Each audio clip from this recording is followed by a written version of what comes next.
Hari ini aku mau update kacang panjangku yang kemarin baru saja berbuah.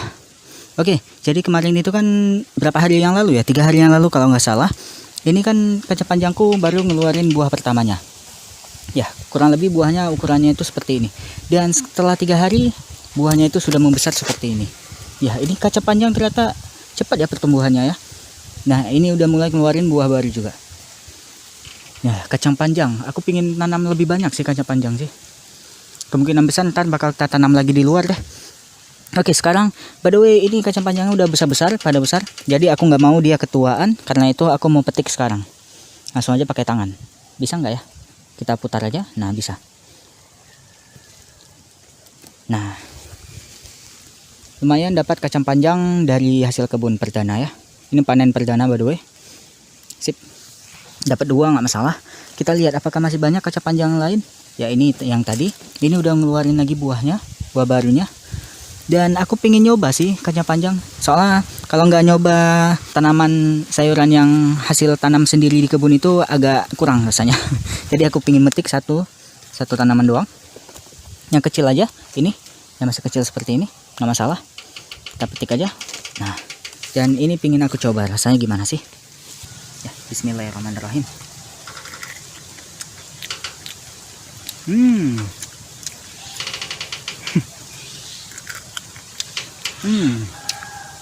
Manis.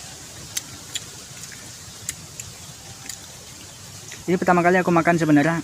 Nggak pertama kali juga sih. Dulu pernah aku coba kacang panjang yang mentah seperti ini. Namun itu udah lama sekali. Aku udah lupa gimana rasanya. Namun ini, ya ini enak. Manis. Dan masih kecil kali ya. Aku nggak tahu apakah yang tua seperti ini juga rasanya bakal manis. Yang sudah besar ya, ini belum tua by the way, ini sudah besar aja. Namun ya, ini yang masih kecil seperti ini enak sekali.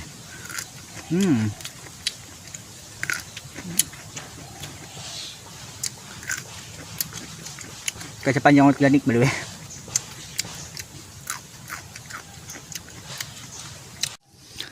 Apakah semut yang ada di kacang panjang seperti ini itu berbahaya? Jawabannya bisa iya, bisa tidak. Ada keuntungannya dan juga ada kelebihannya ya maksudnya. Jadi keuntungan pertama itu sudah pasti tanaman kacang panjang kita secara tidak langsung pembungaannya ini seperti ini itu diserbuki oleh semut-semut yang keluar, yang lalu lalang di bunga kita. Dan kerugiannya kemungkinan besar ketika ada semut di situ ada apit. Ya, kemungkinan besar ya. Namun ini sejauh yang ku perhatikan sepertinya belum ada apit di kacang panjangku. Apakah aku yang masih belum ketemu? Biasanya di bawah daun sih. Namun ini daunnya masih aman-aman aja. Ini masih besar-besar daunnya. Dan terlepas dari kekurangannya itu, kelebihannya juga lumayan ya. Salah satunya menyerbuki bunga kita. Sehingga ntar bunga itu bisa berubah menjadi kacang panjang seperti ini. Di sini ada cabai yang udah merah. Jadi sekalian aja aku panen.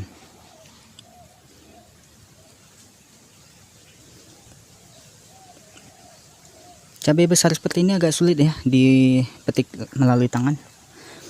Nah, ini masih ada yang kuning namun masih belum merah seutuhnya, jadi ini kita biarkan aja terlebih dahulu. Ini by the way tanamannya lumayan menderita ini karena udah berapa hari nggak disirami, udah 3 harian, jadi ya lumayan menderita tanaman kita. Namun nggak masalah, ntar bakal kita siramin kok. By the way di sini cabai yang ditanami di planter bag ini yang dulunya sempat tumbuh itu lumayan subur, ini udah mulai buahnya mulai memerah. Namun sayangnya pembuahannya itu mengecil ya. Apakah karena terlalu berbagi nutrisi di dalam media tanamnya itu? Sepertinya iya. Karena terlalu berebutan ya, karena pertumbuhannya itu lumayan masif. Ini bahkan percabangannya ada banyak sekali, namun pembuahannya ya kurang lebih seperti ini. Cabai kita yang kemarin itu ini, yang selamat satu-satunya selamat, ini udah ngeluarin banyak sekali buah. Namun dia lumayan stres ya karena kurang disiram. Ntar bakal aku siram. Dan ini ada buahnya merah. Ya, ini buah pertamanya by the way. Ya, ini ada yang orange seperti ini bakal kita petik juga. Nah, lumayan ya. Kita ntar ke depan bakal punya banyak persediaan cabai di kebun.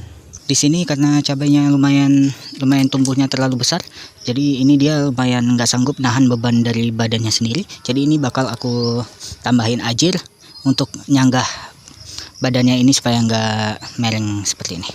guys, ini kita pakai sederhana aja terlebih dahulu untuk hari ini. Ntar kedepannya bakal aku cari yang lebih kuat lagi daripada ini, daripada ranting seperti ini ya.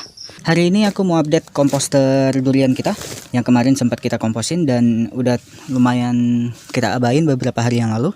Namun hari ini aku mau update lagi komposternya ya. Ini seperti kelihatannya masih banyak bongkahan-bongkahan besarnya karena ini jarang sekali kita siram ya. Ini bahkan aku abain aja dulunya dan nggak aku rawat sama sekali. Dan ya dia mengering komposternya. Dan bahan-bahan organik yang mengering itu tidak terurai sama sekali. Oke, sekarang by the way, ini karena udah lumayan lama juga ya, jadi ini bakal kita keluarin aja bahan-bahan organik yang masih kerasnya seperti ini.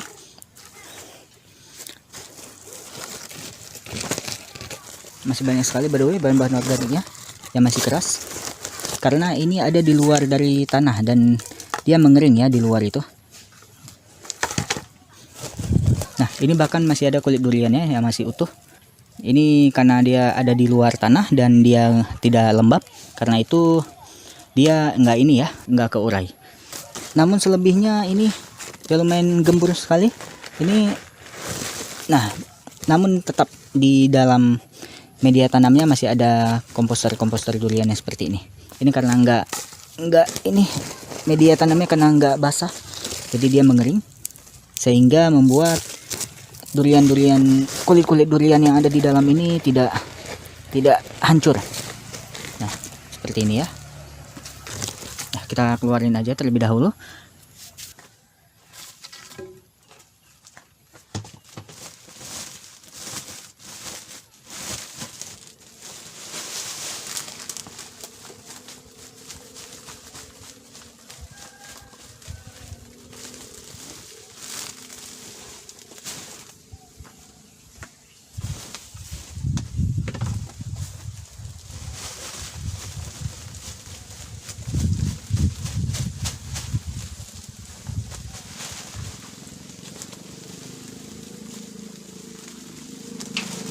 Jadi tinggal segini lagi kulit-kulit durian yang tersisa ya. Ini dia nggak keurai karena medianya udah lumayan mengering. Jadi kita sebenarnya nggak nyiram ini komposternya karena itu dia proses pengomposannya itu agak melambat. Namun terlepas dari ini yang tidak yang tidak keurai, kita dapat dua ember penuh kompos yang udah kecampur dengan kulit duriannya. Lumayan ini by the way masih ada juga yang belum keurai. Kita pisahin aja. Ini udah terkandung kulit durian di dalamnya, walaupun sebelumnya juga kita masukkan tanah ke dalam komposter durian kita. Namun beginilah hasilnya, kurang lebih. Oke, jadi terlepas dari semua ini, kita lumayan dapat untungnya juga. Namun apabila kita lihat kulit duriannya ini juga udah lumayan hancur ya. Ini bukti kalau kulit durian itu ketika hancur itu udah nggak terlalu ini lagi, udah nggak terlalu tajam lagi ya.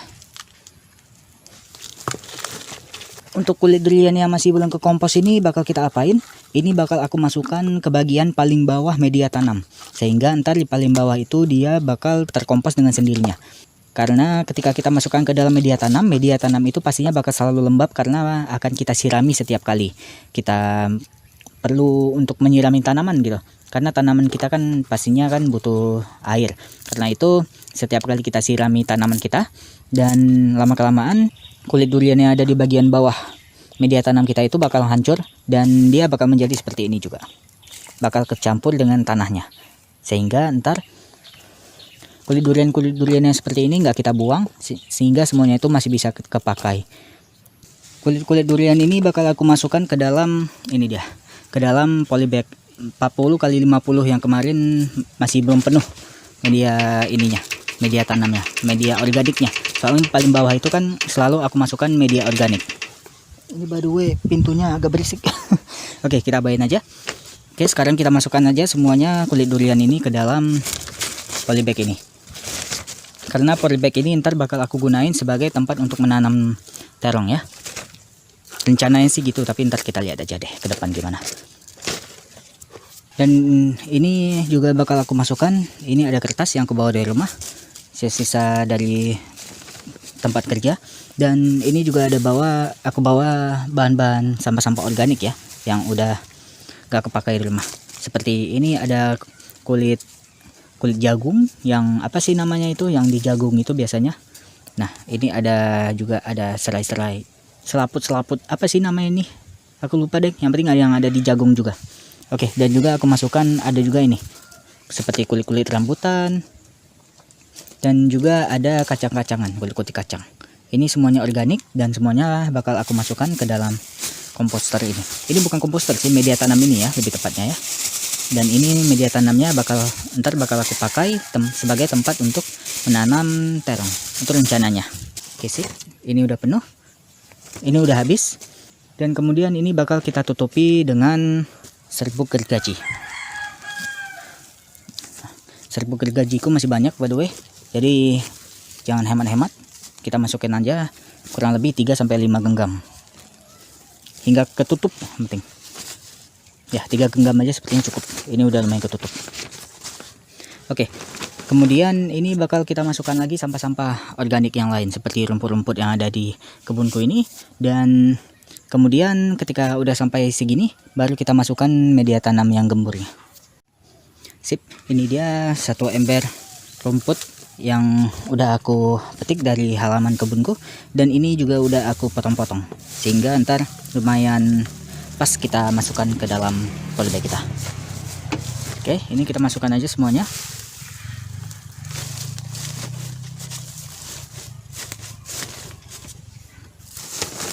Kita tekan-tekan sedikit.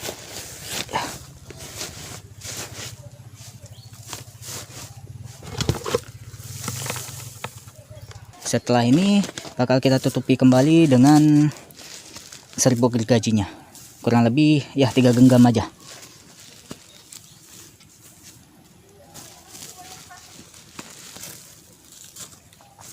Sip, setelah kita tutupi dengan serbuk gergaji, baru ntar di bagian paling atas ini bakal kita masukkan media tanam yang gembur.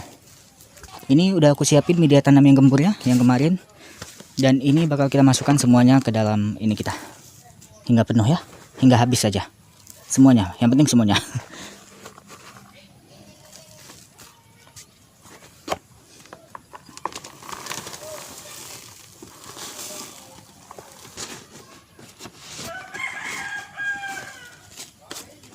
Karena di bagian bawah media polybag ini itu sampah organik, jadi polybag ini tergolong ringan ya. Ini lumayan ringan juga. Ini by the way masih belum penuh, ternyata masih ada gap tersisa di bagian sini ya, samping-samping sini. Jadi ini bakal kita masukkan lagi sedikit dengan sampah-sampah organik yang lain. Oke sip, ini udah aku tambahin lagi tadi dan ternyata masih ada gap juga sedikit. Namun ini udah nggak masalah lagi, karena ya ini udah aku lakuin 2 kali tadi, jadi aku nggak mau terlalu tambah-tambah lagi bahan organik. Oke, jadi nggak masalah. Ini by the way ntar bakal aku diamin kurang lebih semingguan atau 2 mingguan atau mungkin bahkan sebulan, sampai bahan organik yang ada di dalam ini ntar bakal menyusut ke bawah. Dan ya aku yakin ini pasti ntar dari penuh seperti ini ntar ya bakal jadi setengah kurang lebih seperti ini, atau bahkan mungkin sedikit lebih tinggi segini, atau mungkin bahkan segini, kita kurang tahu. Oke, ini by the way sebelum kita tanami dengan ini ini bakal aku gunain sebagai tempat untuk menyemai ini sawi ya. Ini sawi yang aku beli, by the way harganya itu kurang lebih berapa ya, 15.000 kalau nggak salah. Satu pak ini, satu bungkus ini yang isinya itu ada 25 gram. Isinya 25 gram. Nah, ini by the way sawi manis unggul merek Kejora, top quality. Ini aku nggak promosi, nggak endorse ataupun apapun. Ini by the way cuman ini yang ada di toko pertanian yang ada di dekat rumahku, jadi aku cuma menunjukin apa yang aku pakai doang. Ini bakal aku buka. Ini benihnya kurang lebih segini benihnya. Oke, ini sudah cukup, dan ini bakal aku rendam sedikit. Bakal aku rendam sebentar ya, maksudnya pakai kita rendam sebentar. Dan setelah ini bakal langsung kita taburin aja di media tanam. Kita ambil air lagi. Dan ini ntar di atasnya bakal kita jaga kelembapannya dengan cara ditutupi dengan sesuatu. Dengan apa ya? Sepertinya dengan ini aja, dengan karung ini. Ya seperti ini ntar ya. Atau ntar kita lihat deh, kita tutup dengan apa. Barusan tadi aku ada petik ini, petik daun sirih. Daun sirih apa sih ini? Sirih Cina. Daun sirih Cina. Ini by the way gulma yang tumbuh di iniku, yang tumbuh di tanaman cabaiku. Dan ya, ini aku petik tadi karena udah lumayan besar juga ini. Jadi ntar dikhawatirkan mengganggu pertumbuhan si cabainya. Jadi aku petik aja beberapa. Jadi lumayan, ntar malam bakal aku pakai untuk masak Indomie. Ya.